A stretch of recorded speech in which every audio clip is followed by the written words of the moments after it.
கிறிஸ்துவுக்குள் அன்பானவர்களே, இன்றைய காலை வேத தியானம் எரேமியா 30:10. என் தாசனாகிய யாக்கோபே, பயப்படாதே, இஸ்ரவேலை கலங்காதே என்று கர்த்தர் சொல்கிறார்.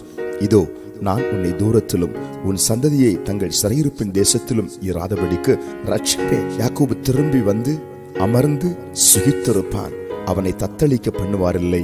அன்புக்குரியவர்களே, ஒரு ஆச்சரியமான வாக்குத்தத்தத்தை இந்த காலை நேரத்திலே ஆண்டவர் நமக்கு பகிர்ந்து தருகின்றார்.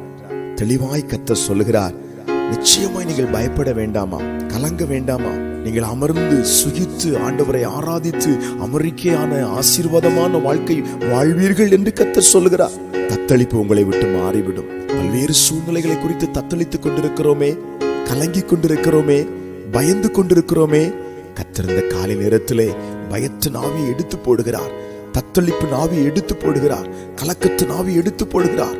ஒரு தெய்வீக சமாதானம் யாக்கோபின் கூடாரத்துக்குள் இறங்குனது போல உங்கள் வாழ்க்கையிலே இறங்கி கொண்டிருக்கிறது, உங்கள் வீட்டுக்குள்ளே இறங்கி கொண்டிருக்கிறது. இந்த நாள் முழுவதும் அந்த தெய்வீக சமாதானத்தினாலே, தெய்வீக சந்தோஷத்தினாலே நீங்கள் நிரப்பப்படுவீர்கள், சுகித்து வாழ்வீர்கள், சிறப்பாய் வாழ்வீர்கள் என்று கர்த்தர் சொல்கிறார். ஜெபிப்போமா? அன்பின் பரலோக பிதாவே, இந்த காலை வேளையிலே அப்பா, தத்தளிப்பு எங்களை விட்டு மாறுகிறதற்காய் ஸ்தோத்திரம், கலக்கம் எங்களை விட்டு மாறுகிறதற்காய் ஸ்தோத்திரம், பயம் எங்களை விட்டு மாறுகிறதற்காய் ஸ்தோத்திரம், ஒரு நல்ல ஆசீர்வாதமான தைரியம் எங்களுக்குள் இறங்குவதற்காய் ஸ்தோத்திரம். ஜெபத்தில் இணைந்திருக்கிற பிள்ளைகளை தேவன் தைரியத்தின் ஆவினாலே நிரப்பி பலப்படுத்துவதற்காய் ஸ்தோத்திரம். இயேசுவின் நாமத்தில் ஆமென்.